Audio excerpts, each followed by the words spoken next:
Dan Aykroyd. He's progressive. He's beautiful. He's thoughtful. He's intelligent. He's powerful. He's positive. He is Stephen Cuoco on Power 98.5 Satellite Radio. Empowering listeners from the US to the UK. Live on air with Stephen Cuoco. You should be into this music, Matt. I do. It's very reminiscent of Mike Jones from Penn Teller. Very reminiscent. Very reminiscent. And we have to have the Las Vegas feel, right? Yeah, absolutely. Let's do it. To everyone who's listening to Live on Air with Stephen Cuoco on Power 98.5 Satellite Radio, all the latest and greatest and more, power985.com. Download the app, tune in on Alexa. We are available for free, so don't hesitate to connect and be part of the family. And if you happen to be an independent artist, we are looking for new music. We just uploaded, I believe, about 115 new tracks of independent artists. You may not, you may, but you most likely aren't. Probably hearing on the commercial, the commercialized, hijacked corporate radio stations that should be playing your music. But either way, we're going to be playing your music. So you can head over to your email and send us something to contact@power985.com or power98.5radio@gmail.com. We've got with me and all of us today, a very special guest. We've got Mr. Matt Donnelly. He's known as the Mind Noodler. That's right.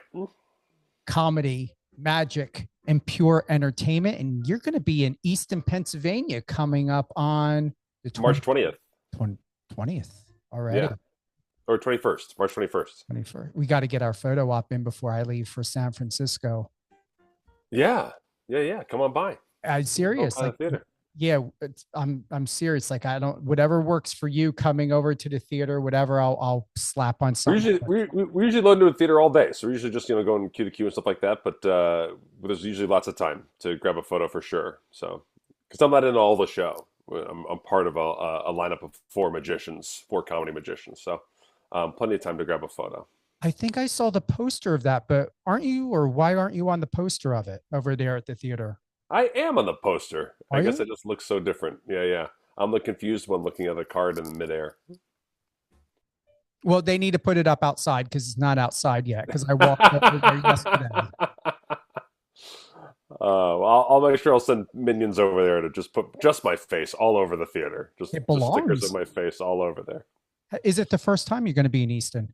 Yes. First time playing Easton, PA. Very excited. The show's selling pretty well. And so, yeah. It looks like it's going to be a really fun time. Plus, I'm sticking around because we'll get into it probably, but I used to do improv. And so an improv buddy lives about 20 minutes away.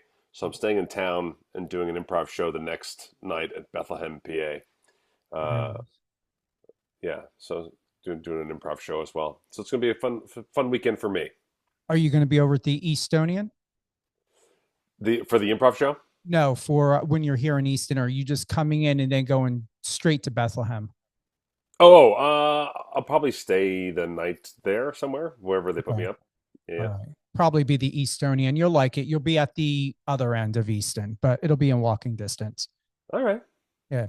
You may be down by the Free Bridge, but there's a nice cafe down there. What's that? I was like, I hope this all makes sense to your listeners because I'm just taking your word for it. Yeah. If it doesn't, it will. We've got local listeners here in Pennsylvania and Jersey. Well, I mean, we're a New York station. Well, New York and Manchester, UK, but international. So nice. Yeah, this isn't just local radio. You think I would do that to you, Matt, by just putting you on local radio? I'm just, I'm not going to be able to remember all these tips is all I'm saying. The cafe is and the walking distance. I'm not going to figure it out. If you need any help, you got my number. I'll text you. I appreciate it. Once again, we've got Mr. Matt Donnelly, the Mind Noodler, comedy, magic, and pure entertainment. Do you want to drop your Instagram at all? And we can drop it afterwards as well. But do you feel like dropping? Sure. I'm at Mind Noodler, M-I-N-D, noodle with an R at the end. It's making fun of the actual fishing form of noodling for my sake.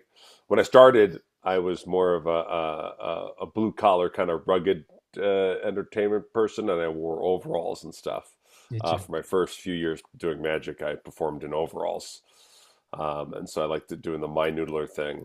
And then it just stuck. I evolved. Now I perform the opposite way. I perform in a tuxedo, uh, but I still use a lot of like I use like a giant fishing pole in my show, duck calls, all kinds of stuff. And so now with the tuxedo, it just looks like I'm being super weird. But I still have all the same rugged props. But now I perform in tux. It works. Your photos Yeah. look incredible. Well, thank you. Very incredible. Uh, I actually did like a scientific thing because I originally wore the tux just for high end close up gigs that I get from time to time. Where I have to perform for rich people. And then I did. There's this venue called the Magic Castle in Los Angeles, and it's a big magic venue. And when you're there, there's 7 different stages in there, and you go all over the place. And it's invite only, and it's this really prestigious magic venue in LA. And I was playing a week of shows there, where you do 3 shows a night, Monday through Sunday. And so I did, one night in overalls, one night in a tuxedo, one night in overalls, another night in a tuxedo, one night, and I just did a total science on what was working better. And people were laughing so much harder at my stuff when I was in a tux than when I was in overalls, and it was really strange. And so I switched then at that moment. it looks perfect because I've got the photos here. You guys Yeah, see them when we post them on social media, or even when you go to Matt's social media. I like the one where you're flipping the cards up.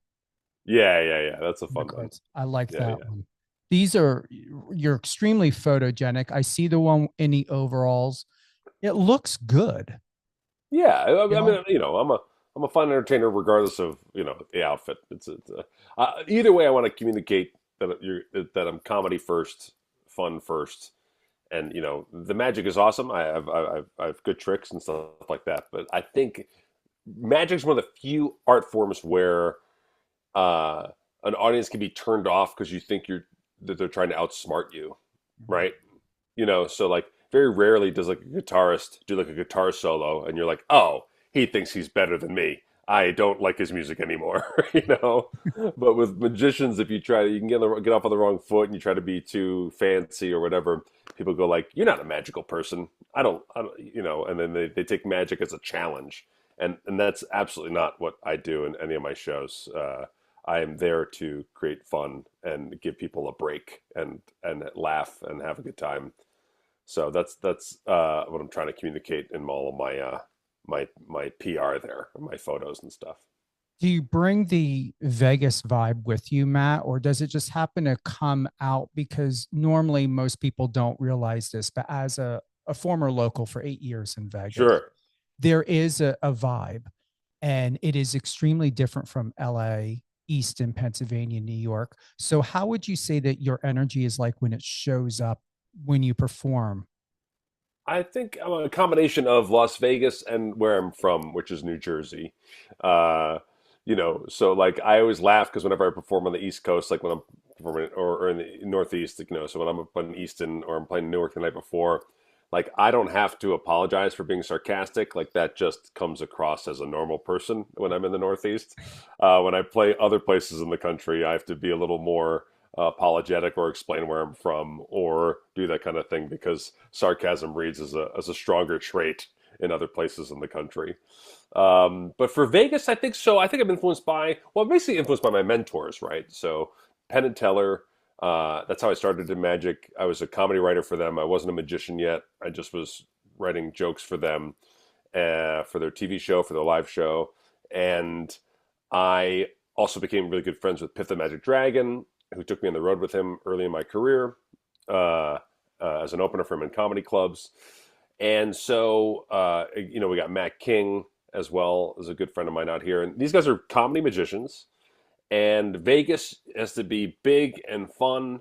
And so I think, yes, I'm influenced by my mentors. And therefore, yes, I think I bring a Vegas style, a lot of visuals, a lot of distinct visuals to the tricks that I'm doing. Not a lot of cards, that kind of stuff. And I think, yes, I'm very influenced by that for sure. So you don't carry the Vegas cliche that most people think of Vegas and magic and performing because it's different. It's changed. Yeah, I think so. I mean, I think people's perception of Vegas has changed a lot. I actually think like Las Vegas is struggling with that now. I think there's lots of news about how Vegas tourism is down, and I think there's a lot of reasons for that. I think we rely on foreign tourism out here, and so foreigners aren't coming out here. The economy's changed for a certain percentage of the population, and then also Las Vegas has become kind of a normal city. Like as uh, other states, especially from between the financial crash of 2008 and the pandemic, most states have loosened up their gambling laws to allow gambling to create revenue for their states, and so a lot of places have changed gambling. So Vegas isn't the only game in town when it comes to gambling, and in turn, Vegas has turned around and gotten a hockey team, a football team, and a baseball team, and so with that, we become less distinct as this crazy town and more like very similar to a lot of other American cities. And so I think Vegas has also in some ways lost its edge a little bit as like a cool rebellious getaway, right?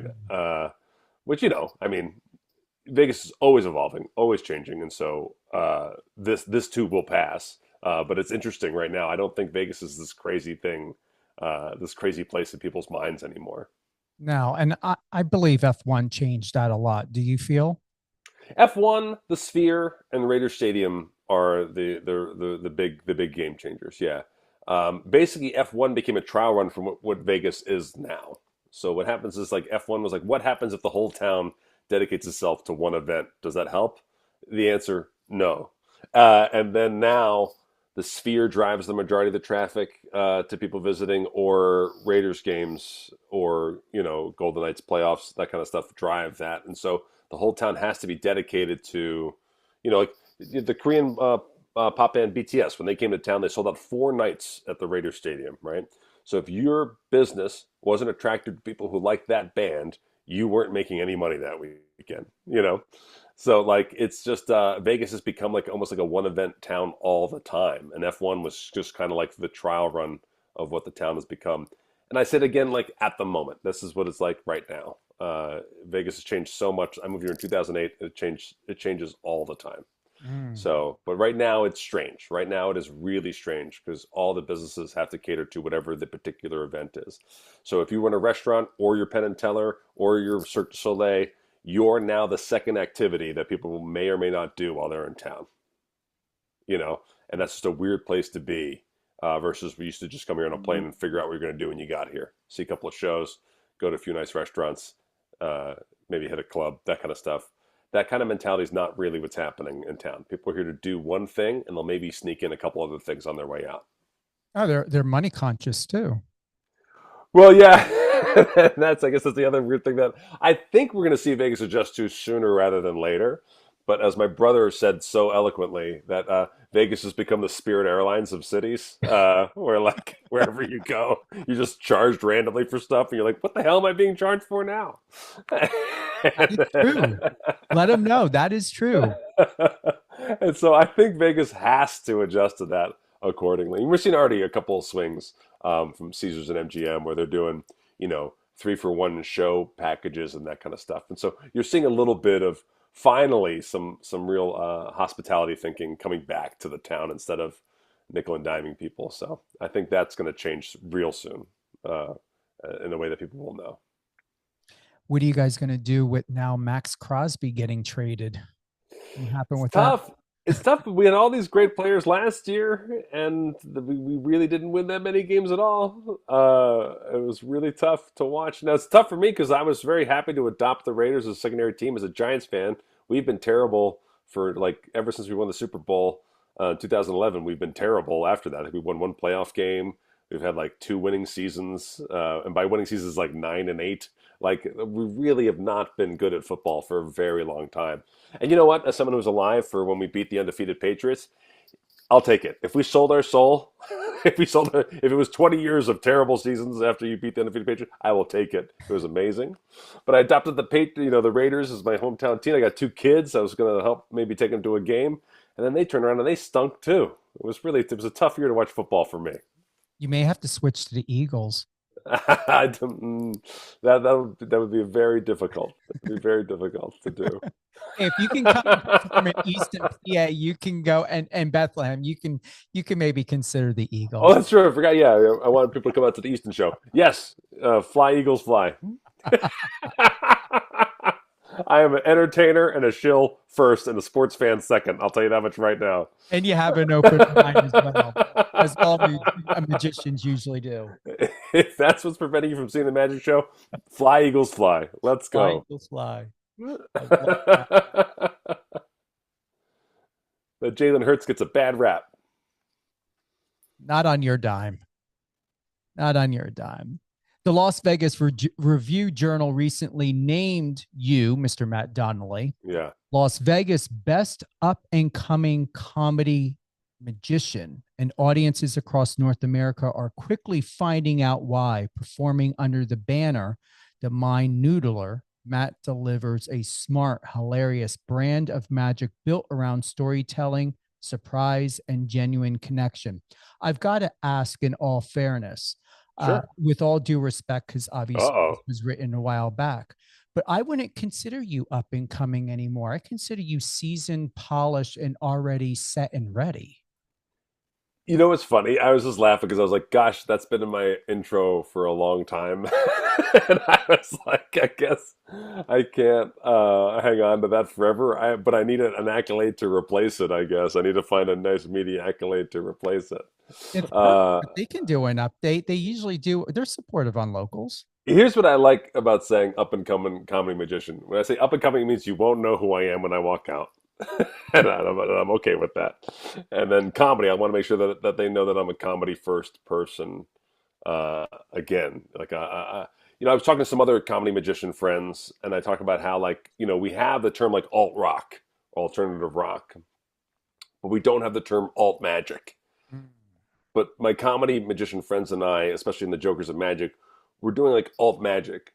Like, in other words, like, if you have an idea of magic, you're going to love how much we're not that idea, how we're doing something different than that. So you're still going to see impossible things, but none of it's meant to make you gasp or cry. Like, you're going to laugh first and laugh last and see impossible stuff in the middle, and it will amuse you. It will surprise you, and you will be, astounded by some of these magic tricks. You're going to be in the car talking about your favorite jokes on the way home more than how do they do blank on the way home. And so it's always interesting but I don't think I can lead the charge on alt magic. I don't think I'm big enough to lead that way.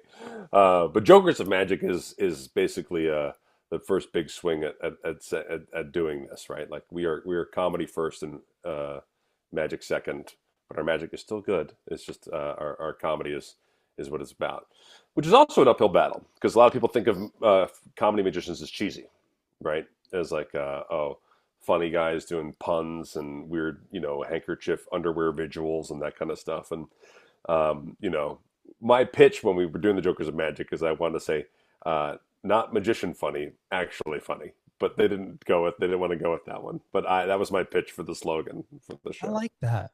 I don't know. I'm not the producer. I'm just in the cast. I'm not the producer. What are they going to do now with David Copperfield retiring? That's crazy. It's big news. Yeah, they just announced last week. David Copperfield's just doing. It's funny. He's like a month and a half, and he's doing like 120 shows. That guy does more shows than anyone on Earth. It's a strange time. And I think that's what I was talking about. Like, this town changes, and all of a sudden, it's going to be really weird. I mean, since I lived here, it's been, Penn and Teller and Copperfield in the magic world. And I moved here after, I moved here post Siegfried and Roy, right?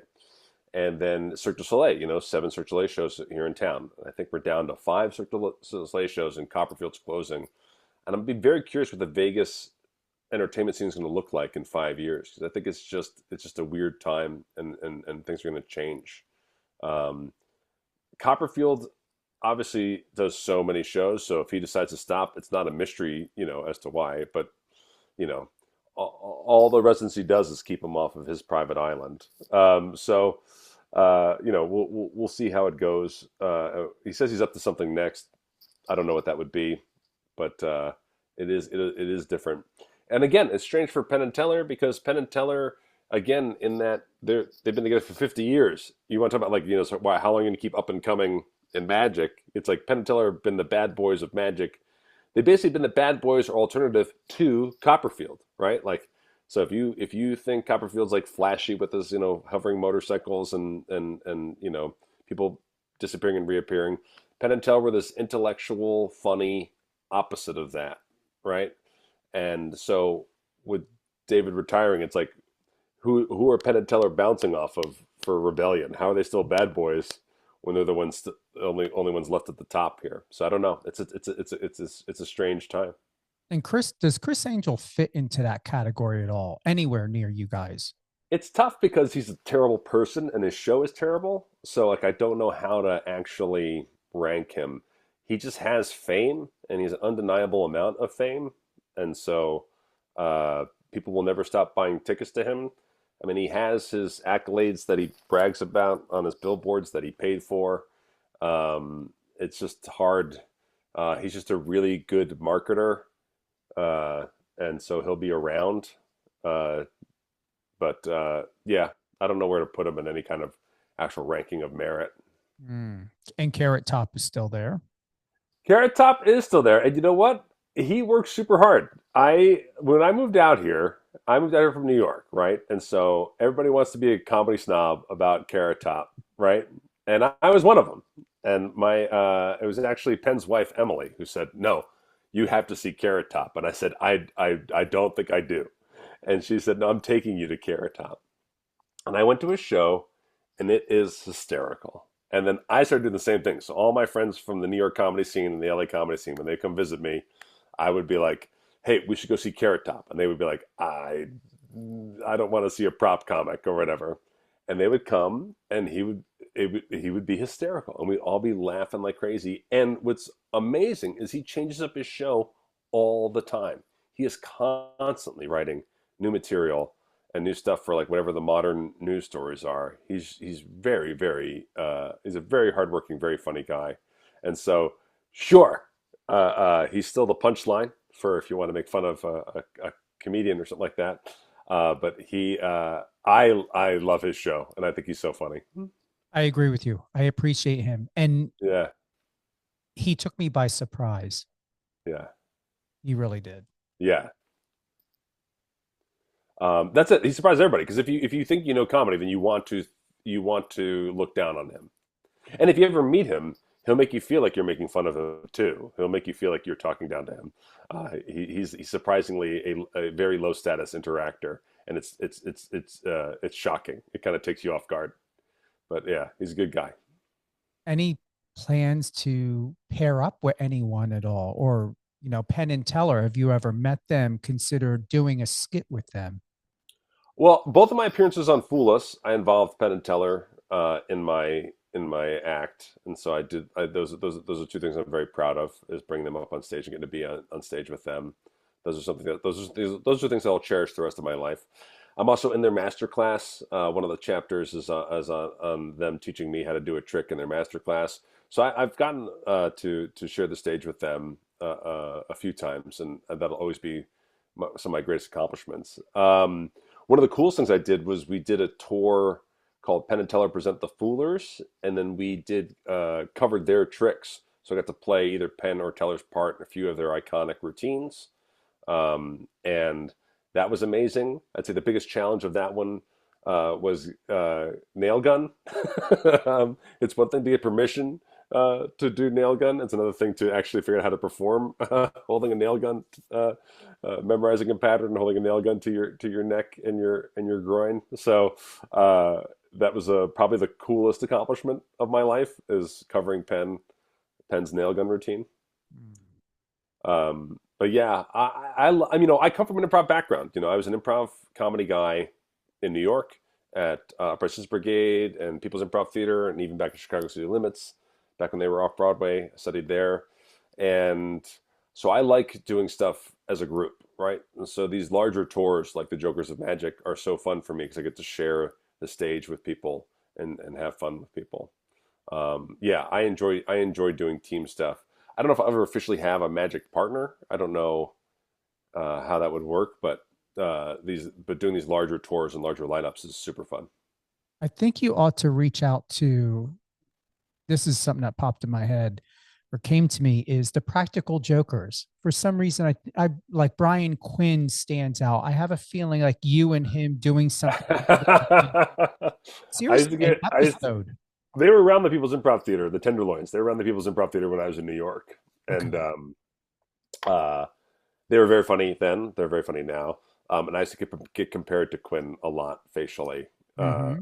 We both got big Irish mugs, so yeah. But those guys are super funny. I mean, I've definitely done routines where I'll bring people up and we'll do comedy as part of a magic trick and that kind of stuff. So the I'm open to collaboration, I guess is what I'm saying, Stephen. I'm a collaborator by nature, and so I'm down for any project. Have you ever been offered a show, TV show, reality show, anything? No, gosh, I tried hard. No. I always say you don't start doing magic at 39 years old because everything went right in your life, you know? And so in New York, I was on commercials, I was doing independent films, small parts on TV shows, and, doing my best to try to climb that ladder. But it never broke for me the way it did for my friends. I had friends go on to either write for late night television or be on Saturday Night Live or, go off and do their own TV shows. Yeah, a lot of my friends that I performed with in New York are very, very successful people. And it just never broke that way for me. And that's just the way show business works.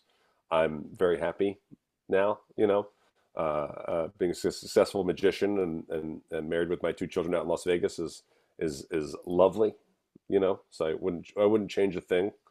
Uh, once the kids are born, you don't, once the kids are born, you smash that time machine. So that's the way it goes for me. So Are they still young? How old are they? right now I have 12 and 10. Wow, they are young. They still Wow. like me and they still laugh at my jokes. So I got like maybe a year or two left of that, and then we'll see what happens after that.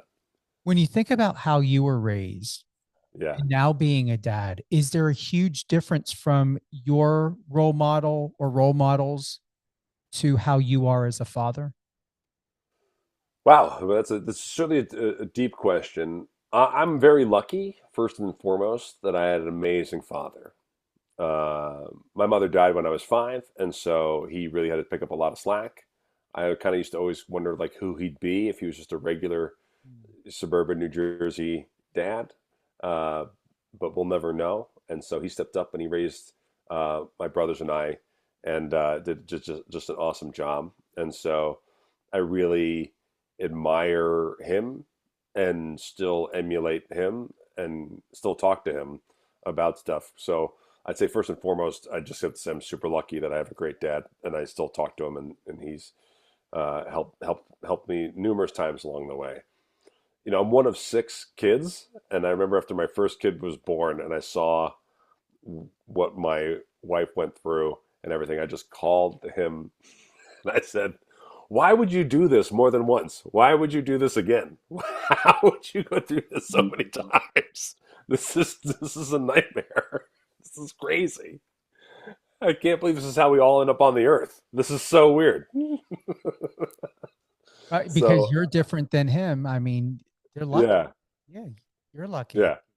Oh yeah, yeah, yeah, yeah, yeah. No, like I said, I had a crazy time in my 20s trying to do everything right, trying to be on TV, trying to be in movies, trying to write stuff, pitch stuff, putting on all kinds of shows, and nothing broke. And so looking back at that time, it is, I would say I felt less lucky, but it made me who I am now, and it made me really invincible as a performer. I perform in all kinds of situations for all kinds of audiences, and they're not ready for someone to be as improvisational and crowd work prepared as I am when they see a magician. And so it's become like a huge superpower for me, my ability to mess around and just really have a conversation with people on stage. Uh, so it's all paid off, right? It's all now worth it. So I wish I could just pat my 20-year-old self on the back and say, "Take a deep breath, buddy." You should, seriously, especially when you're enjoying your coffee. I feel from you. You know, I was adopted, and I can always tell who is a very good parent. And from our first conversation, it was impactful. We weren't on the phone for hours. We had a quick conversation. But, you know, when you grow up that way and you're in foster care and you finally get a family that loves you and sees the bigger picture, I can tell that you're a visual person, that you're intuitive, and you're more than just happiness and magic and prestige. There is a teacher inside of you. There's a role model inside of you, and your children are an extraordinary lucky to be able to have you, to be able to have a parent such as you in their life. And I promise you this: any television, film, any opportunity that comes my way, and I know that you're someone that needs to be inserted into that, you're going to get a phone call from me. So you get a phone call from me. It's not going to be like, oh, hey, it's going to be for something important, because I don't call people unless it's important. Well, one thing I learned from Penn and Teller, it's a yes. Those guys say yes to everything, so I'll say yes to everything. Don't give up. I'm serious, Matt. Oh, I'm not. I'm. You know, one of the reasons why I moved over to Magic was because I was a Family Guy, right? I love comedy, and I did a lot of improv and some stand up, and I enjoy stand up. It's just the lifestyle of stand up and how to be successful at stand up is such a crazy, crazy grind. The art of it is hard. The lifestyle of it is hard. The making money of it is hard. And I couldn't take those kinds of risks with two children. I just couldn't do it. And Magic is very different from a profession standpoint, right? Like, you can do strolling magic at restaurants where you table hop at a nice restaurant. People consider magic to be a fancy thing. So I can't table hop joke telling at a fancy restaurant. I can't go table to table and ask them about if they've been on an airplane. You know, I can do shows at libraries for kids, right? And there are friends of mine who that's what they do for a living, is they do 200 libraries a year. You can't do that as a comedian, you know. Corporate gigs, private gigs, you know, like I thought forever it'd be really fun to entertain people with my improv show at corporates and cruise ships and stuff like that. And yes, I could book a few, but not a lot. And that's where Magic is. Magic allows you to make some money all the time. And I think that's what makes it different than comedy. Comedy, all the money is at the top. And that's not the case with Magic. So it's been a fascinating pursuit, and a successful one for me and my family, which is nice. This is strange. It came to my mind. Can you sing? So, like, I this is always the funny thing. Like, I look like I call myself a tubby lumberjack, right? I look like a rugged guy. I remember, but I went to a performing arts high school. I went to an MFA program for acting. And so, absolutely, I tried my hand at musical theater. And before I became a magician, I was in 50 Shades, the musical parody at Bally's, where I played Christian Grey. And so I was the lead of a musical. Seriously, that's not even in my notes. I don't put it out there. It's a weird curveball, and I find it distracting in the bio, so I don't usually put it in my bio. Yeah, hello. How long was the run? How long did it go for? We did almost 2 years, 800 shows, about 2 years at Bally's. Yeah. That's awesome. It was awesome. I mean, for me, it was a big break. I am very lucky, you know, again, in New York, tough. My wife got hired by Jersey Boys, so we moved out here to Las Vegas. At the time, I got in, and then I auditioned and got into Wayne Brady's show. And I got to perform improv with Wayne Brady, where you had to sing a lot in that show as well. And I got to perform in that show at the Venetian, and then he got that game show when he closed up shop. And so 50 Shades was kind of my next break. There was a little bit of time there, and 50 Shades, the parody, was written by this Chicago improv team, Baby Wants Candy. It was really funny. I auditioned for a lot of stuff out here in Vegas that claims to be comedy that I don't find to be funny at all. And I remember when I got the script and the audition, I was like, oh no, I really want this. This is actually funny. This is really funny. This is very funny. And I need to get this role. And you I got it. need to book this. Yeah, yeah, yeah. But I took heaven and earth. I had friends work with me on dancing. I had a singing coach. I had, yeah, I really committed everything to doing it. Yeah, yeah. Did you ever think of, and this is my whole point of why I'm asking, have you ever considered, Matt, to tie in music, performing, and magic and comedy all together? I have a little bit. I almost thought about just adding some improv section to my show to give the audience a break from magic, right? Because magic makes you anticipate. Magic is about like bringing people along and filling the room with tension at particular points and stuff. And so, in my original first show, where I was actually a character called Hillbill the Psychic Hillbilly, where I first put in overalls, that one was all mentalism, which means it's all predictions. And so I had dance breaks with Billy dancers in the show. And Teller saw the show and he said, "Ah, every mentalist should have dancers in their show. It's just a great break from anticipating all the time, right?" And so I've thought about that. In terms of actually singing while doing magic, I don't know. Nothing about that feels great in my heart. uh, Tricks are already long enough, right? So like adding songs will just really, really bring things out. I have a friend, Nathan, fan, who's really good at celebrity impersonations, and he turned that into a prediction thing where he had a list of celebrities and he would have them select one. And so he goes through all the celebrities trying to figure out which one the person selected. Mhm. And that's a really brilliant routine. And I thought that was a really good use of that. Um, I did one time for a run at the castle. We were going to do a bit with my buddy Nick, who also had improv background. We were going to try to do a card trick where the audience member is our arms. We're going to try to get through a whole routine, but that ended up being really hard to do. So, Well, uh, bring the dancers, seriously. yeah, yeah, yeah. Oh no, I mean, if I could do a bigger, showier show, I would do that, and I would do that in a heartbeat. Yeah. No, my wife can sing, and yeah, no, I love live music. Um, if I had a bigger show, the first thing I would add is probably a keyboard player or piano player to my show. I love live music. Whenever I play the Chicago Magic Lounge out in Chicago, they have keyboard live piano through the evening, and I always say, "I'm in Chicago, so you must play improv shows." Yeah, and they say, "Yeah," and I go, "Good, play whatever you want for my show. Just have at it," and I love it. Yeah, yeah. If if they ever need to cast for Beauty and Beast, I would like to have you play Gaston. Oh, that would be You're fun. perfect. Yeah, those roles are great because there's no ceiling on those. No. I got to play Bottom in Midsummer Night's Dream. That was one where it's like there's no when you're trying to be an overzealous, ambitious actor, which is what that character is.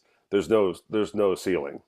There's nothing too over the top because of someone who's desperate for attention and wants it. The character just wants to be recognized as a star. That's just a very fun comedic energy to play. Yeah, And yeah, you're that. And you yeah, are a yeah. star. Well, thank you. This went by fast. We're going on like what, 45 minutes? Yeah, if it's too much, I can shut up. No, not at all.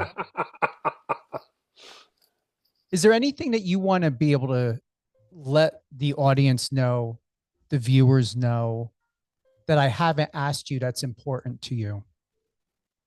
Oh gosh, I don't know. I mean, I would say, you spoke so deeply about like, beyond just being funny.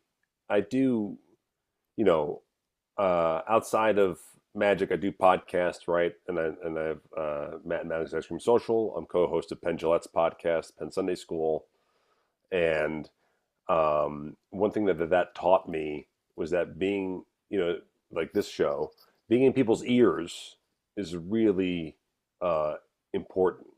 It's an important role, right? And so, when you're spending time with people in their car or walking their dog or at the gym or washing dishes, whatever, like that's a very different space. And to be part of that space matters. And I considered it, and do consider to this day, a service, right? Keeping people company, making them feel like they're hanging out with friends matters. And so I take that with me to my shows, right? I think life is hard for a lot of people for a lot of reasons. If they're spending money to be in a theater with me, I want to make sure that they just have like a really great time and just taking a total break from the stresses of life. So there'll be zero political satire. There'll be zero, reminding, whatever. It is all silly, self-deprecating. I don't make audience members look bad. I don't try to make them feel bad. I don't try to win any kind of interactions at their expense. I am experienced enough where I want it to be, when it comes to being the butt of a joke, I want me to be the butt of the joke. And I want the audience to just actually have an hour of a complete timeout from the stresses of their lives. You're the perfect person for that and to do that. Thank you, Steve. That's very kind of you. I appreciate it. Easton, Pennsylvania, 23rd of March at the State Theater, statetheater.org. 21st, yeah. Or 21st, I'm sorry. Yeah. 21st. No, it's okay. Yeah, Saturday. Saturday 21st. Statetheater.org. And what else do you want to add to that? I'll just say, like, we'll be adding more dates to the Jokers of Magic lineup. So just, check out that website. And then for my individual shows where I'm out and about, I just announce all that on my Instagram page. So when I do smaller theaters, like I'll be playing, Philadelphia and Maryland in July and that kind of stuff. So all that's always on my Mind Noodler Instagram. And you're coming out here, but leaving to go back to Vegas, but then you're coming back out here again. Yeah, I go out to the Northeast a lot. People like me there. They book me there. It's what works. So I like to play all the other places in the country too. I just happen to be popular in the Northeast. Or we got to find you now a television show, a reality show, or some sort of show or commercial. Yeah, I'll take it. I'll take it. You know what? State Farm. I can be a State Farm guy. Yeah. I kind of look like that infomercial guy a little bit too. So maybe, I could maybe just sell some late night products or something. There's a lot you can do, and I feel it. I believe it. I see it. Everything that's led you up to where you're at now, Matt. Yeah. It's not getting you ready. You're already ready for television and film and all of these things. It's about the timing. And I feel and believe that when you step into it, onto the set, in the filming, I believe what it really needs to reflect is why the timing is important. As I'm processing what I'm feeling and interpreting right now, is that it needs to make sense why you stepped away from your family, your children, in order to do it, because you're someone, what I feel, is not going to tolerate or allow yourself to be in a position to regret sacrificing life and its quality with your family just for a quick laugh. That makes sense. I hear that. It almost felt like a little bit of a challenge, Steve. That felt like you were challenging me a little bit on that one, which is also interesting. So I both will take the compliment and the challenge of what you just said. Because it makes a difference when children are older to be able to briefly step away than when they're younger. Yeah, I mean that's it, and it is one of the things where, like, all the things that are happening now, I do wish I happened before I had kids, and I do wish I was home more, that kind of stuff. But everybody is always playing that balance, and also when I am home, like I'm home, so I'm there for everything, right? I'm there for every school pickup, practice, and that kind of stuff. So I get to spend a lot more of the actual quality time in shorter bursts than people who work office jobs or things like that. So I'm still fortunate in other ways, but everyone's always working out that balance, right? And also they're at the perfect age to where they understand just by a conversation. It's not like 4, 5, 6, 7 years Right, old. where they just cry and Dad's got to go to yeah, work. yeah. But as I joke with my friend Kurt Bronneler, who's a big stand-up, and we were joking about having kids. We used to do improv together, and I was like, we start losing all of our friends, and we start shutting everyone out of our lives to just focus all on our kids, and they start to become these awesome people that you love to joke around with, and then they get friends, and they just want to spend time with their friends and not their family. And you're like, wait, I got rid of all of my friends for you, but now you're turning around and taking all these friends, and now I'm left with nobody. And so it's a tough battle with the kids. It's tough. You're doing well, and I feel the balance, and that's why I felt to say that. Not that you needed reminding of it. It's just that it just feels good to just say, if it's anywhere within your mind, that, briefly stepping away, your kids are at a perfect age to have a nice, youthful yet young adult conversation, to have that respect. Because as someone who had parents that couldn't be there, a mom who was a nurse and my dad was in the military, we did not have these conversations. I understood Right. it, but no one really sat down to say, or to remind me, Stephen, you're important enough for us to have this conversation of why we have to be gone for so long to work to make money.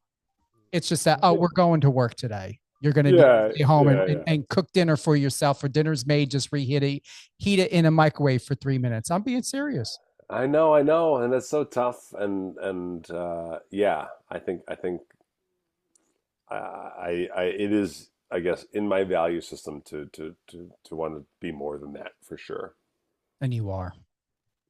Appreciate it. Any closing thoughts?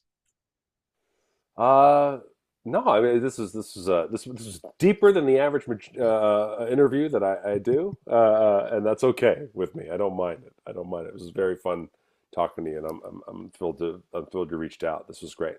I'd like to do it again. Let's not make this a one-hit wonder. No problem. I love talking to you. So yeah, let's do it again. Easton, Pennsylvania, State Theater, statetheater.org. Get your tickets. Matt Donnelly will be here on March 21st. Then he's going to be making his way to Bethlehem. Head on over to his Instagram at Mind Noodler, MINDNOODLER. We cover everything. As far as I know, yes. Except your blood type, your height, your size. Matt, thank you. Thank you, Stephen. Thank you to everyone who's tuned in to Live on Air with Stephen Cuoco. All the latest and greatest on Power 98.5 satellite radio, power985.com. This episode is also going to air on Biz Talk Radio. That's biztalkradio.com. Download the app, tune in on Alexa. Remember, we always want you to be here first on and here at Power 98.5. If you happen to miss the live interview, you can always go to any of your favorite podcast platforms and just type in the search Live on Air with Stephen Cuoco. And don't forget, Easton Theater, Saturday, March 21st, Mr. Matt Donnelly. I'm heading over. I'm getting my photo op with you. I don't care what they say. I'm walking in. I don't know. Stage. We'll use the curtain. We'll do everything. And do you know I haven't been in the State Theater in probably over 25 years? Oh, well, there you go. We'll see what's changed. We'll see what's changed. All right. Thank you to everyone. Take care. Live well. Enjoy well. It's 70 plus degrees outside. It's warm in Vegas. It's warm here in New Jersey, Easton area. Go out and have fun.